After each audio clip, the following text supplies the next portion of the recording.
திண்டுக்கல்லில் பள்ளிகள் திறந்த முதல் நாளிலேயே பள்ளிக்கு செல்லாமல் பேருந்து வசதி கேட்டு மாவட்ட ஆட்சியர் அலுவலகத்தை மாணவர்கள் முற்றுகையிட முயன்றனர். இது தொடர்பான கூடுதல் தகவல்களை செய்தியாளர் பழனி முத்துக்குமாரிடம் கேட்கலாம். வணக்கம் பழனி முத்துக்குமார், இது தொடர்பான முழு விவரங்கள். வணக்கம் அருண்.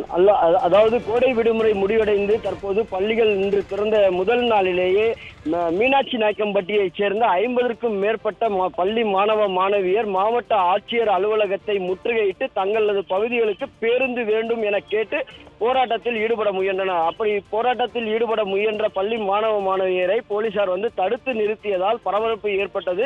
மேலும் தங்களது போராட்டத்தை வலு சேர்க்கும் விதத்தில் அந்த பகுதியிலே பள்ளி மாணவ மாணவியர் தர்ணா போராட்டத்தில் ஈடுபட்டனர்.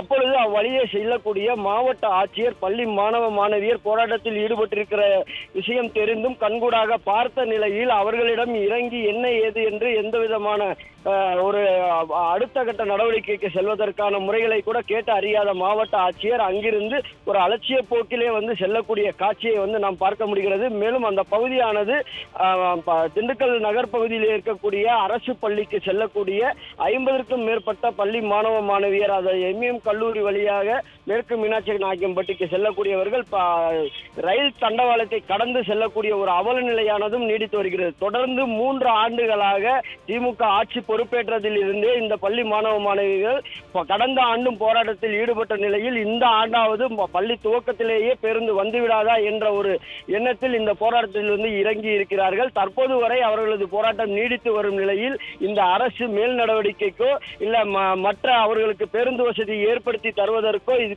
தற்போது வரை முன் வரவில்லை என்பதுதான் நிதர்சனமான உண்மையாக இருந்து வருகிறது. அருண், விவரங்களுக்கு நன்றி பழனி முத்துக்குமார்.